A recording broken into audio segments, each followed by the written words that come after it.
तो फ्रेंड, तो आज डिस्कस कर रहे हैं हम सीटेट का, जो आज 31 जनवरी 2021 को पेपर हुआ फर्स्ट शिफ्ट का। तो आज हम वही पेपर डिस्कस कर रहे हैं, इस वीडियो में उसी को डिस्कस करेंगे। तो आप ये ज़रूर चेक करना कि आपके क्वेश्चन कैसे हुए हैं। पेपर तो वैसे बहुत ही ईजी आया था, बाल विकास के तो क्वेश्चन बहुत ईजी आए थे। तो आप ज़रूर चेक करें कि आपका पेपर कैसा गया है। तो चलिए देखते हैं फर्स्ट क्वेश्चन से। पहला क्वेश्चन क्या है, एक खेल क्रिया के दौरान चोट लगने पर रोहन रोने लगा। यह देखकर उसके पिता ने कहा, लड़कियों की तरह व्यवहार न करो, लड़के रोते नहीं है। पिता का यह कथन क्या है? तो इसमें ऑप्शंस दिए गए थे, इसका राइट आंसर क्या हो जाएगा? ऑप्शन नंबर पहला ही होगा। जिसने किया उसने सही ही किया है। क्या है? लैंगिक रूढ़िवादिता को दर्शाता है, यानी कि उसके पिता का ये कहना क्या दर्शाता है? लैंगिक रूढ़िवादिता को दर्शाता है। तो इसका ये सही हो जाएगा। आप अपनी जो भी आपकी वो बुकलेट हो ABC, उसके हिसाब से मैच करके आप मैच करते जाएं। सेकंड क्या है, एक प्रगतिशील कक्षा में। तो एक प्रगतिशील कक्षा में क्या होना चाहिए? तो इसके ऑप्शन दिए गए थे। पहले में था अध्यापक को अटल पाठ्यक्रम का पालन करना चाहिए, बिल्कुल गलत हो जाएगा। सेकंड में क्या है, विद्यार्थियों में प्रतिस्पर्धा पर बल देना चाहिए, तो ये भी बिल्कुल गलत हो जाएगा कि प्रतिस्पर्धा पे ही ओनली बल दे रहे हैं। थर्ड में क्या था, ज्ञान की संरचना के लिए प्रचुर मौके प्रदान करने चाहिए। और फोर्थ में क्या था, विद्यार्थियों को उनके अकादमिक अंकों के आधार पर नामांकित करना चाहिए। तो 4 भी गलत हो जाएगा। इसका क्या होगा, 3 सही होगा, यानी कि तीसरा ऑप्शन सही हो जाएगा। जिसका ये पेपर उसने बिल्कुल सही किया है। वैसे क्वेश्चन बहुत ईजी थे, अगर आपने थोड़ा बहुत भी पढ़ा होगा तो आप इनको सही कर ले जाएंगे। नेक्स्ट देख लेते हैं। नेक्स्ट क्या है, एक गतिविधि के दौरान छात्रों को संघर्ष करते देख एक अध्यापिका बच्चों को संकेत और इशारे जैसे क्या, क्यों, कैसे प्रदान करने का फैसला लेती है। लेव वाइगोस्की के सिद्धांत के अनुसार अध्यापिका की यह योजना है। तो यह कौन सी योजना है? तो इसके ऑप्शन से ऑप्शन पहला क्या है, बच्चों को अधिगम के लिए अनुप्रेरित या निष्प्रेरित करना, यानी कि प्रेरित ही नहीं करना, डिमोटिवेट करना। सेकंड में क्या था, अधिगम के लिए पाठ आधारभूत संरचना का काम करेगी। और थर्ड में क्या था, छात्रों में व्यवहार निकास प्रवृत्तियां पैदा करेगी। और फोर्थ में क्या था, अधिगम की प्रक्रिया में अर्थहीन होगी। तो इसका राइट आंसर क्या हो जाएगा? ऑप्शन नंबर 2 होगा मेरे हिसाब से। मेरे हिसाब से मैं अभी बता रही हूँ, मैंने कोई बहुत वो नहीं देखा है, तो मेरे हिसाब से इसका 2 सही हो जाएगा, यानी कि उसका क्यों, कैसे आदि कहना क्या हो जाएगा, अधिगम के लिए पाठ यानी कि आधारभूत संरचना प्रदान करने का काम करेगी। नेक्स्ट देख लेते हैं। फोर्थ में क्या हो जाएगा? फोर्थ में होगा बच्चों में के सामाजिकरण के संदर्भ में निम्न में से कौन सा कथन सही है। तो बच्चों के सामाजिकरण के संदर्भ में कौन सा कथन सही है, आपको ये बताना है। तो थोड़ा स्पीड ज़्यादा है, आप उसको मैटर ना करें। तो फर्स्ट में क्या दिया गया है, विद्यालय सामाजिकरण का एक द्वितीय कारक है और परिवार सामाजिकरण का एक प्राथमिक कारक है। तो सही बताना था। नेक्स्ट क्या दिया गया है, विद्यालय सामाजिकरण का एक प्राथमिक कारक है और समकक्षी सामाजिकरण के द्वितीय कारक हैं। थर्ड में क्या था, सामाजिकरण समकक्षी सामाजिकरण के प्राथमिक कारक है और परिवार सामाजिकरण का एक द्वितीय कारक है। और थर्ड में फोर्थ में क्या था, परिवार एवं जनसंचार दोनों सामाजिकरण के द्वितीय कारक हैं। तो इसका कौन सा, फर्स्ट ही सही हो जाएगा। क्या था फर्स्ट में, परिवार सामाजिकरण का एक द्वितीय कारक है और परिवार यानी कि विद्यालय सामाजिकरण का द्वितीय कारक है और परिवार सामाजिकरण का एक प्राथमिक कारक है, बिल्कुल सही हो जाएगा। तो 4 का क्या होगा सही, इसका हो जाएगा पहला। नेक्स्ट देख लेते हैं, जल्दबाजी के चक्कर में थोड़ा सा बहुत जल्दी हो रहा है। नेक्स्ट देख लेते हैं क्या है 5 में। तो 5 में क्या पूछा जा रहा है, बहुबुद्धि सिद्धांत जोर देता है। तो बहुबुद्धि सिद्धांत किस पर जोर देता है, आपको ये बताना था। तो इसके ऑप्शन दिए गए थे। ऑप्शन फर्स्ट क्या था, बुद्धि लब्धि केवल वस्तुनिष्ठ परीक्षणों द्वारा ही मापी जा सकती है, बिल्कुल गलत हो जाएगा कि केवल इसी से। सेकंड में क्या था, एक आयाम में बुद्धिमत्ता अन्य सभी आयामों में बुद्धिमत्ता निर्धारित करती है, भी बिल्कुल गलत हो जाएगा। थर्ड में क्या था, बुद्धिमत्ता की विभिन्न दशाएं हैं। और फोर्थ में क्या था, बुद्धिमत्ता में कोई व्यक्तिगत भिन्नता नहीं होती। तो इसका बिल्कुल सही हो जाएगा थर्ड। बहुत ही इजी पेपर आया था, क्या हो जाएगा सही, तीसरा सही हो जाएगा, यानी कि बुद्धिमत्ता अगर आपको इसमें समझ में नहीं आता तो आप इंग्लिश पढ़ सकते हैं। तीसरे में क्या है, there are the several forms of intelligent, यानी कि इंटेलिजेंट बुद्धिमत्ता की कई फॉर्म्स होती हैं, यानी कि बहुबुद्धि सिद्धांत इसी पर जोर देता है।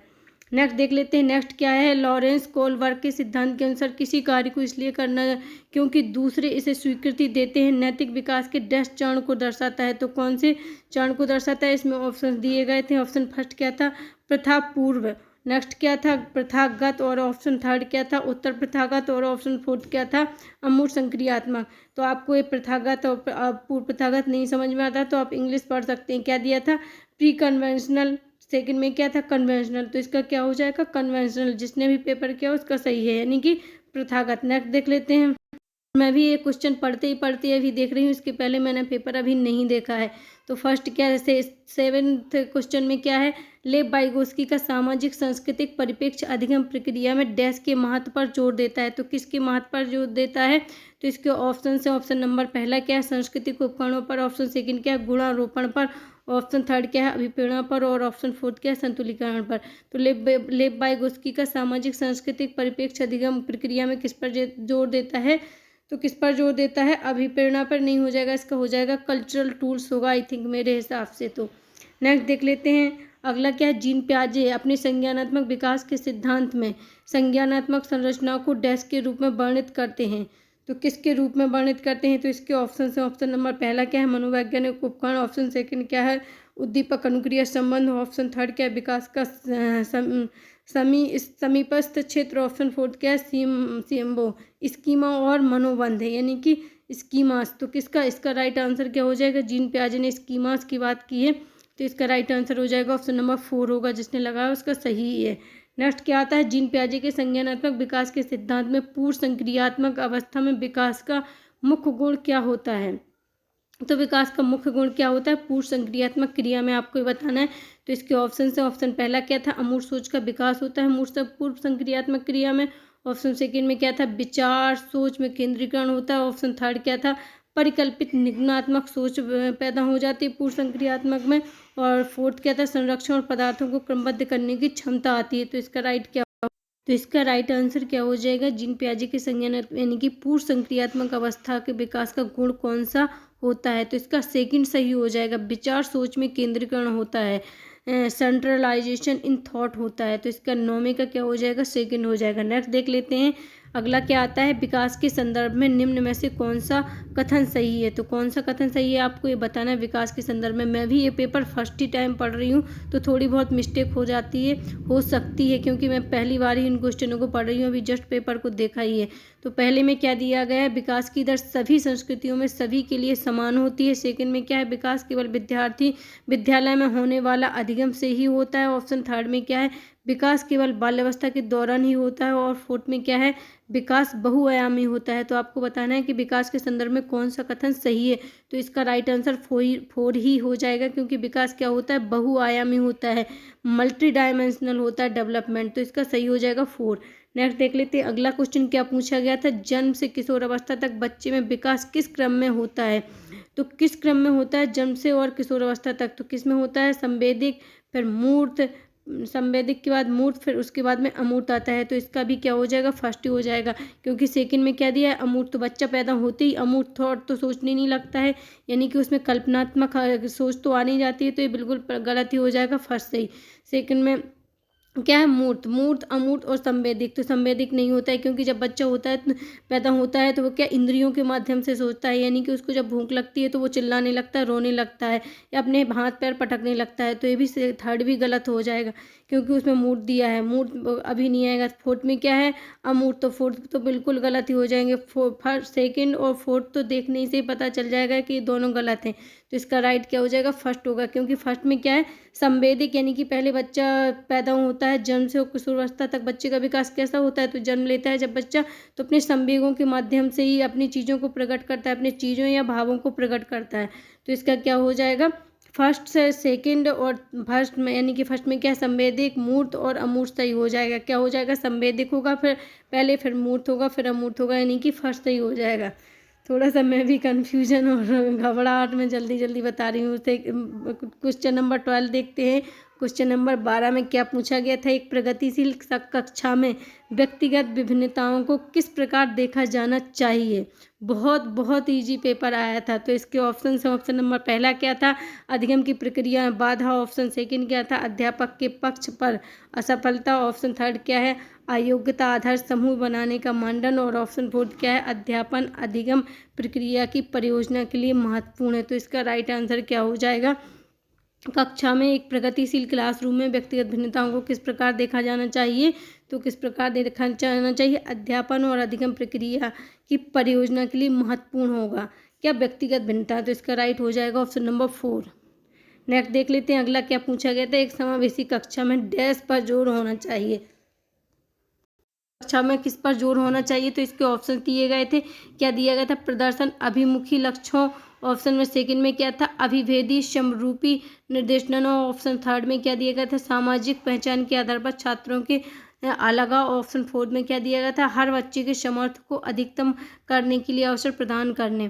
तो एक समावेशी कक्षा में क्या होना चाहिए या किस पर जोर देना चाहिए, तो इसका राइट आंसर क्या होगा? ऑप्शन फोर ही होगा। जिसका ये पेपर था वैसे उसने सारे सही ही किए मोस्टली, तो इसका फोर हो जाएगा। क्या हो जाएगा? फोर सही होगा। नेक्स्ट आता है दिव्यांगजन अधिकार अधिनियम 2016 के अनुसार निम्न में से किस शब्दावली का प्रयोग उपयुक्त है, तो इसके ऑप्शन है। ऑप्शन नंबर ए क्या है? मंदित छात्र। ऑप्शन सेकंड क्या है? विकलांग छात्र।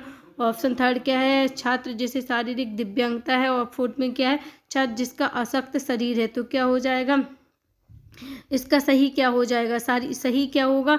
विकलांगता नहीं होगी। क्या है? हैंडीकैप नहीं यूज होगा। 2016 के अनुसार दिव्यांग अधिकार अधिनियम के अनुसार दिव्यांगों के लिए कौन सी शब्दावली का यूज होगा, तो इसका थर्ड सही हो जाएगा। क्या? छात्र जिसे शारीरिक दिव्यांगता है। क्या? दिव्यांग कहते हैं हम, इसीलिए आपने सुना होगा कई न्यूज़ों में या कई बार भी क्या बोला जाता है? दिव्यांग बोला जाता है, ना कि विकलांग। तो इसका थर्ड सही हो जाएगा। किसका? फोर्थ में, यानी कि 14वें क्वेश्चन का हो जाएगा थर्ड सही।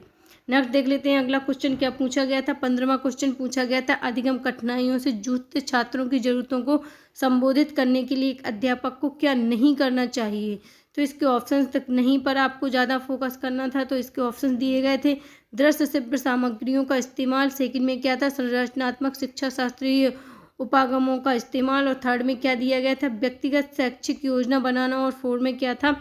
शिक्षा शास्त्र और आकलन की जटिल संरचनाओं का प्रयोग। तो आपको बताना था कि अधिगम डिसेबिलिटी से यानी कि अधिगम की कठिनाइयों से जूझते छात्रों को संबोधित करने के लिए एक अध्यापक को क्या नहीं करना चाहिए, क्या इस्तेमाल नहीं करना चाहिए, तो शिक्षा शास्त्र और आकलन की जटिल संरचनाओं का प्रयोग नहीं करना चाहिए।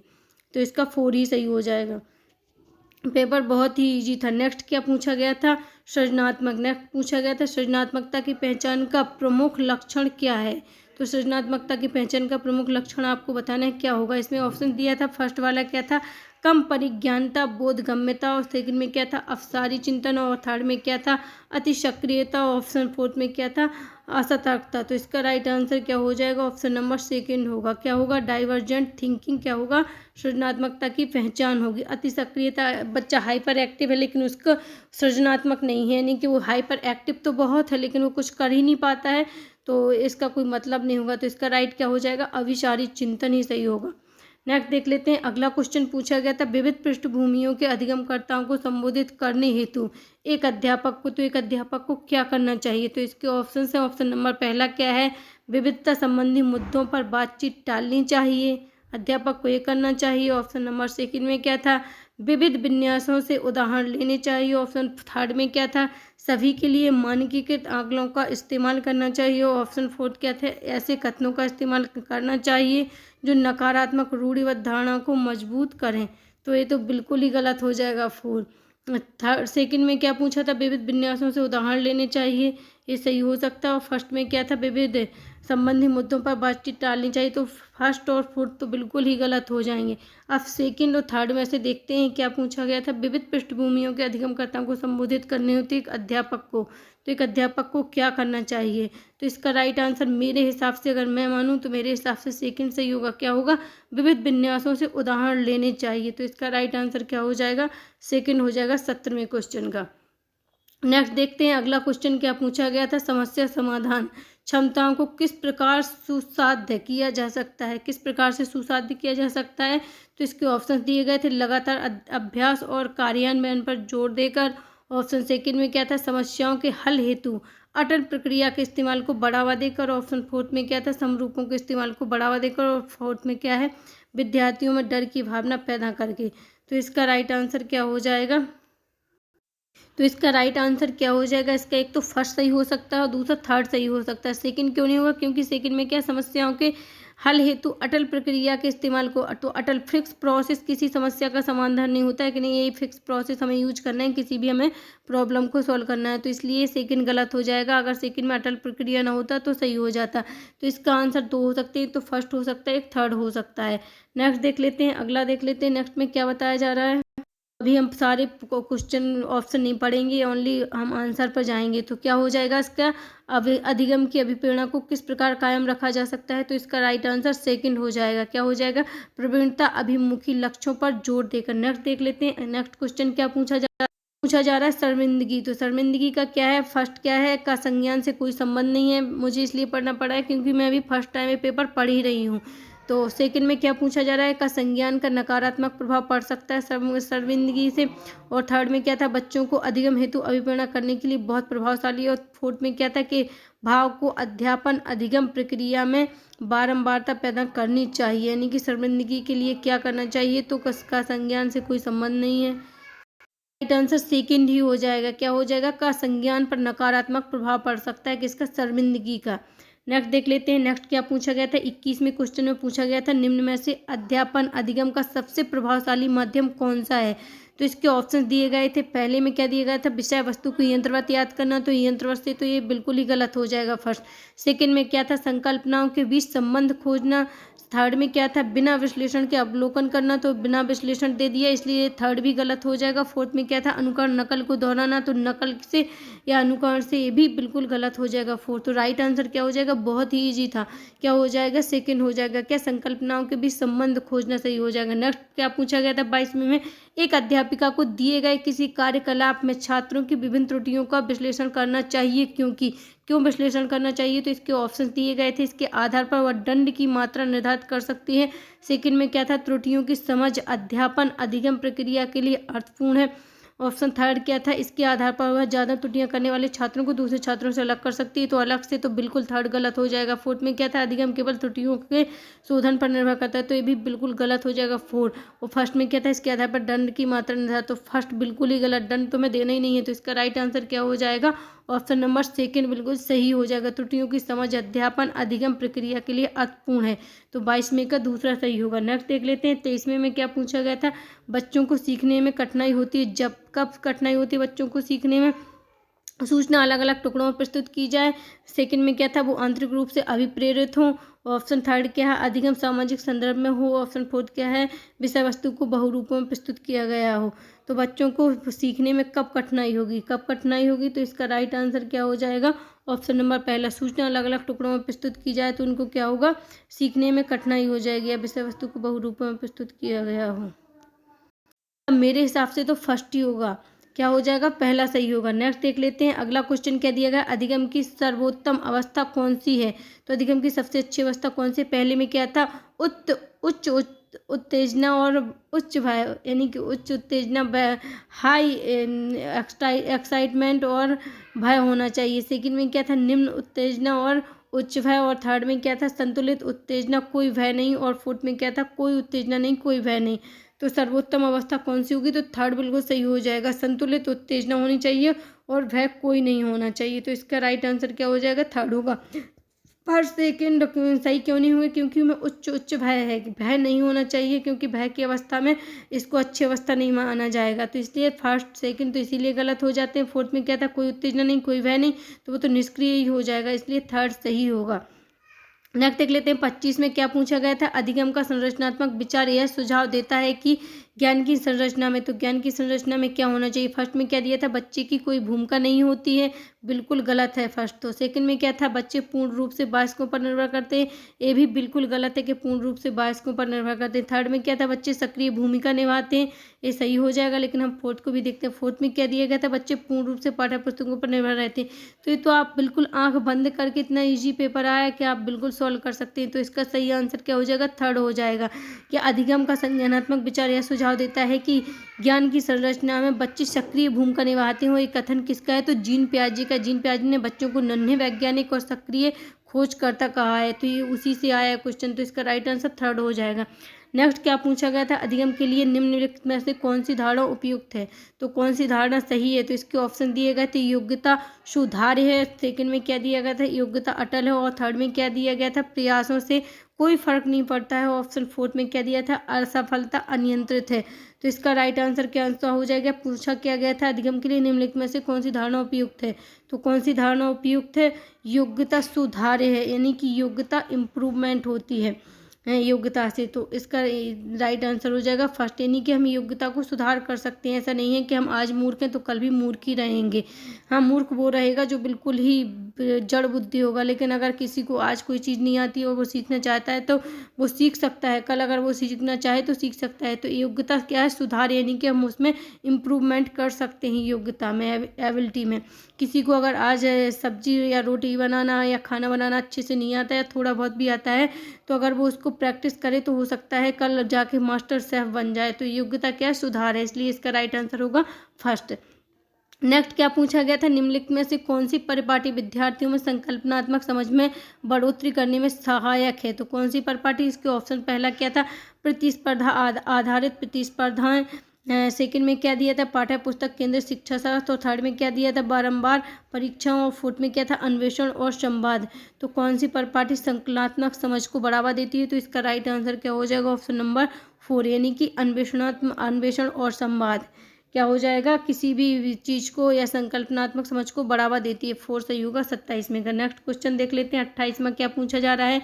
एक कार्य के दौरान शायना स्वयं से बात कर रही है कि वह कार्य पर किस प्रकार प्रगति कर सकती है। लेव वाइगोत्स्की के भाषा और चिंतन सोच के बारे में दिए गए विचारों के अनुसार इस तरह का व्यक्तिगत वाक्य क्या दर्शाता है? तो इसके ऑप्शन से ऑप्शन नंबर पहला क्या है? संज्ञानात्मक अपरिपक्वता, यानी कि उसमें संज्ञान उसकी अभी कॉग्निटिव डेवलपमेंट अच्छे से नहीं हुआ है, यानी कि इमेच्योरिटी है, मेच्योर नहीं हुई है, तो इसलिए वो ऐसा कर रही है। तो ये बिल्कुल गलत हो जाएगा फर्स्ट। सेकंड में क्या था? स्वनियमन।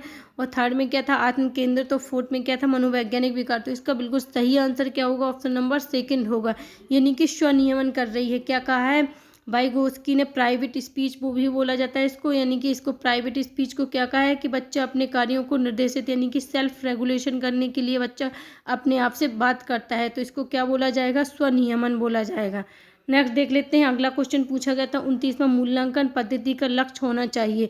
तो मूल्यांकन पद्धति का क्या लक्ष्य होना चाहिए? इसके ऑप्शन दिए गए थे। विद्यार्थियों को नामांकित करना, तो ये बिल्कुल गलत ही हो जाएगा कि हम मूल्यांकन केवल इसलिए कर रहे हैं कि हम विद्यार्थियों को लेबलिंग कर सकें कि ये फर्स्ट रैंक, ये थर्ड रैंक। सेकंड में क्या दिया था? योग्यता आधार समूह में विद्यार्थियों को विभाजित करना, तो ये भी बिल्कुल गलत हो जाएगा। एनसीएफ के खिलाफ होगा कि हम विद्यार्थियों को विभाजित करें योग्यता के आधार पर। थर्ड में क्या दिया था? विद्यार्थियों की जरूरतों एवं आवश्यकताओं की पहचान करना, यानी कि हम मूल्यांकन से ये पता कर सकते हैं कि किस विद्यार्थी को किस विषय में कहाँ पर ज़रूरत है, किस चीज़ को सिखाने की और क्या आवश्यकता है। तो ये बिल्कुल सही होगा थर्ड। लेकिन फोर्थ देख लेते हैं। क्या पूछा गया था? पुरस्कार विवरण हेतु उच्च अंक प्राप्त करने वाले विद्यार्थियों को पहचान करना, तो ये भी बिल्कुल गलत हो जाएगा कि हम इसलिए मूल्यांकन कर रहे हैं कि हम पुस्तक विवरण के लिए उच्च अंक प्राप्त करने वाले कोई पुस्तक वितरण में पहले स्थान पर दे दें, तो ये बिल्कुल गलत होगा। इसका राइट क्या होगा? मूल्यांकन पद्धति का लक्ष्य क्या होना चाहिए? विद्यार्थियों की जरूरतों एवं आवश्यकताओं की पहचान करना, तो इसका थर्ड बिल्कुल सही होगा। 30वां और लास्ट क्वेश्चन क्या पूछा गया था? बच्चों के विकास की व्यक्तिगत विभिन्नताओं को किस पर प्रतिरोपित किया जा सकता है? तो इसके ऑप्शन से ऑप्शन पहला क्या पूछा गया था? आनुवंशिकता पर। ऑप्शन सेकंड क्या पूछा गया था? केवल पर्यावरण पर। केवल आनुवंशिकता और केवल पर्यावरण से दोनों गलत हो गए हैं, फर्स्ट और सेकंड दोनों गलत हो जाएंगे। थर्ड में क्या था? ना आनुवंशिकता ना पर्यावरण, इसलिए थर्ड भी गलत हो जाएगा। फोर्थ क्या था? इतना ईजी पेपर था कि आंख बंद करके ही कोई दे दे तो पास हो जाएगा, और अगर किसी ने थोड़ा बहुत भी पढ़ा होगा तो वो टॉप कर जाएगा। फोर में क्या था? आनुवंशिकता एवं पर्यावरण की पारस्परिकता पर। तो इसका राइट आंसर क्या होगा? ऑप्शन नंबर 4 होगा। तो ये कुछ मोस्ट इंपॉर्टेंट आज का जो पेपर पूछा गया था उसके बाल विकास के 30 क्वेश्चन थे। आई होप आपने मैच कर लिए होंगे और आपका पेपर अच्छा गया होगा, क्योंकि पेपर का लेवल बहुत अच्छा आया था। बहुत ही ईजी पेपर था, लेवल अच्छा क्या बहुत ही ईजी पेपर आया था। अगर आपने बहुत थोड़ी बहुत भी तैयारी करी होगी तब भी आप इस पेपर को सही कर ले गए होंगे।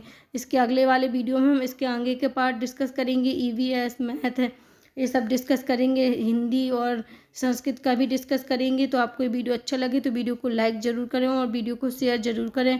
और थोड़ा सा मेरी स्पीड ज़्यादा थी, अगर कोई मिस्टेक हुई हो तो इसको नेवर माइंड करें। तो थैंक यू वीडियो देखने के लिए।